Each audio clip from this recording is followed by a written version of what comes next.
What's up, guys? Welcome back to another episode of All Things Marketing and Fitness and Everything in Between.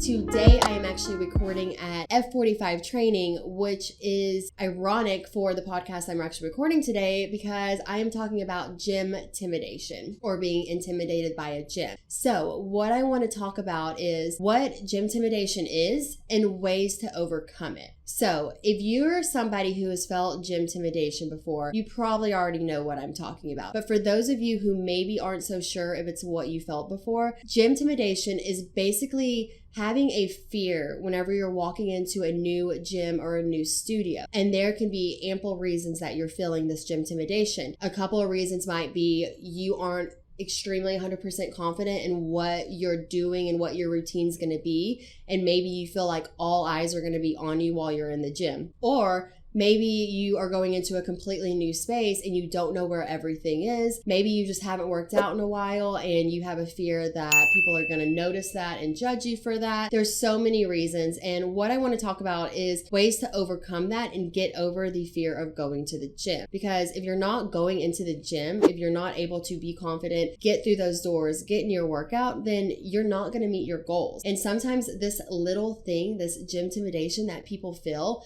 can really be a huge weight on your shoulders and prevent people from ever wanting to go into a public gym or into a workout class where they know there's going to be a lot of people. We're going to break it down. I've got a few steps for you on how to get over that intimidated feeling and get into the gym and get your workout on and be your best self. First thing that I wanted to talk about is don't go during peak hours. If you're going into a new gym and you're worried that you don't know what the layout is, if it's a gym with a lot of machines, if you're worried about that, try not to go during peak hours. Peak hours for a gym are typically going to be about 5 to 6 in the morning, around noon, and then 5 to 6 in the afternoon, so PM. So 5 to 6 a.m., 12 noon, 5 to 6 p.m. These are going to be whenever everybody gets off work and goes straight to the gym. It's going to be everybody in between, the beginners, the meatheads, the people that are there every single day, the people that are doing two-a-days, the people that maybe just go every now and then, but that's whenever they go, is whenever they get off work. So try to avoid those peak hours for the first week or so, just so you can familiarize with yourself with the gym and get more comfortable being in there and knowing where everything is. Now, maybe you have a typical 9 to 5 like most people, and you're not able to get in there on any other hours. So my advice would be,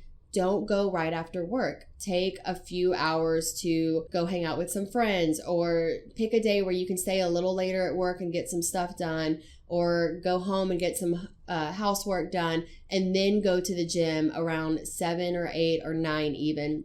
Some of those later hours when most of that big rush that comes straight from work after the 5 o'clock rush hour are going to clear out. So this way you'll have more space to be able to move around because the gym's not as busy, and you're not going to feel as many eyes on you as you're wandering around figuring out where all the machines are, where all the free weights are, where all the classes are. So what this is going to do is just help you kind of have a little bit more freedom and space to roam around and fill out the gym and check it out. Now with classes, I would suggest trying to avoid peak hours as well. The only complication with that is with classes, it's usually only a set number of classes per day. And sometimes they are during the peak hours because obviously whenever instructors are running classes, they want to do it for those busier times. But for example, at F45, we have a 5:30 a.m. and a 6:30 a.m. that is always super packed. We have a noon class that usually gets pretty packed. It's kind of hit or miss depending on the lunch hour. And then we have a 5:30 and 6:30 p.m. that is, again, always usually packed full. Yeah. And our lowest classes that usually have a little bit more space in them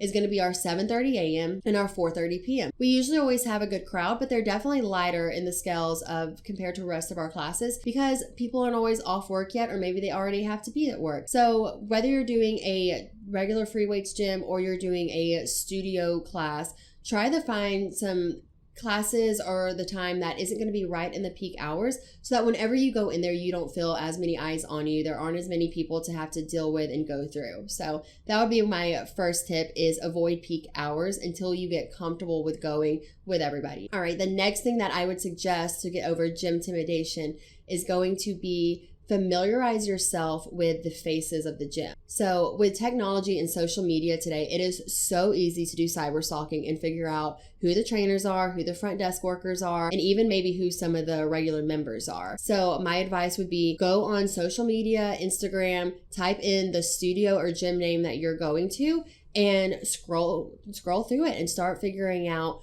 who the trainers are, who the front desk workers are.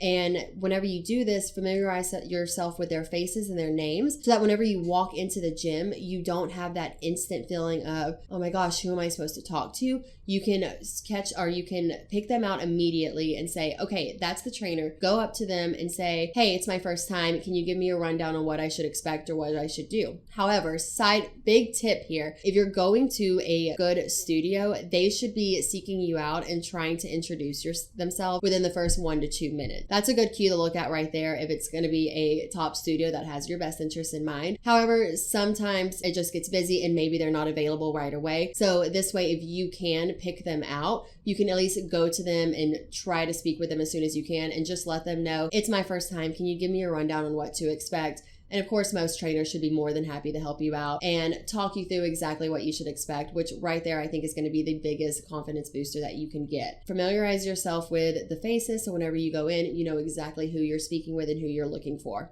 Number 3 is going to be find a gym that's appropriate for you and your goal. What I mean by this is if you're someone who maybe hasn't worked out in a couple of years and you're just trying to ease back into it and you want to lose a little bit of fat, but you're not exactly sure what your goals are. You just know when you look in the mirror, you're not exactly happy and you don't have like a specific set of goals yet, or you don't really know exactly what you need to do to meet those goals.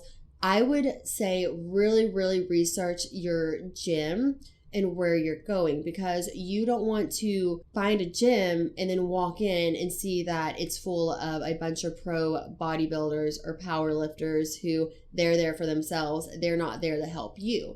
So when looking for a gym, try to look for keywords about what they represent. Are they only asking for bodybuilders and powerlifting? Are they a heavyweight gym? Or is it a studio or gym that's more looking to help the people just like you that are trying to just get back into that fitness routine and make it a healthy habit in their life? So whenever you're going through these websites or these Instagrams, look for keywords like that so that you can know exactly what you're walking in and that it's going to be a good fit for you. Because at the end of the day, if you're in a place where your best interest is in mind, then you're not going to get as much out of it, and that's really important. So again, this goes back to kind of what I said on my last little tip, doing some research. Go into the research a little bit farther and figure out what that gym attracts, what kind of people or athletes it attracts, because you want to go into a gym where it's your kind of people. Alrighty guys, so there's 3 tips so far. Another one that I would say, and this is a very, very important one, bring a friend. This is probably one of the best advice I can get. Like obviously you can do the research and everything, but you're still going to have that little bit of intimidation feeling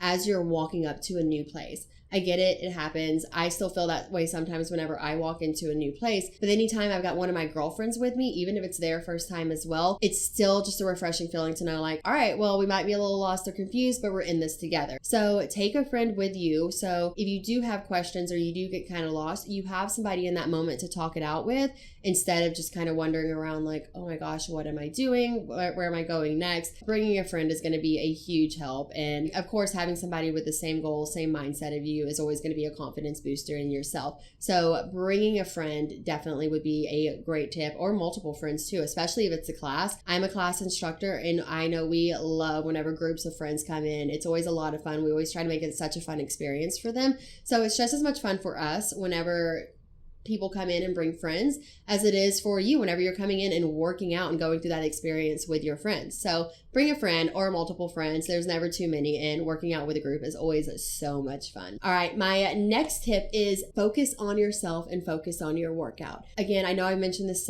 several times already, where you go into the gym and you feel like all eyes are on me. Don't feel that way. Get over it. People need to understand that the people that are in the gym working out are focused and worried about themselves. They're probably not even thinking about you or giving you a second thought. So don't feel like every single person in there is just eyes on you and is, oh, what is this person's next move? Because I've got news for you. They're focused on themselves. They're focused on their own workout. They're focused on what machine or which weight they're going for next. They're not worried about you. So you should do the same. Worry about yourself and don't worry about who's watching you. And even if somebody is spending their time focused on you instead of their workout, then they don't have their priorities in order anyway. So don't even worry about if anybody is paying any mind to you or any attention to you one bit. All right, guys, and that's pretty much all my tips. I do have one more, and that's just be confident. Again, the whole thing that we're going over today, going into a new gym isn't always the easiest thing to do, but do your research. Look into it before you go and be confident. Pep yourself up. Know that you're going in there to better yourself. No other reason. And just go get it done. All right, guys. Well, I hope these tips helped you out. If they did, please drop me a comment and let me know. And if there's any other tips or tricks that you want to know about the gym and working out and getting into a fitness routine, go send me a DM on my Instagram and let me know what you want to hear, because I want to make this for you guys. That's all what it's all about. So hope this helped you. And if it did, give me a thumbs up. Go subscribe to my YouTube channel and my podcast as well. You can find this anywhere that podcast can be listened to. And we'll see you later, guys. Chat soon. Bye.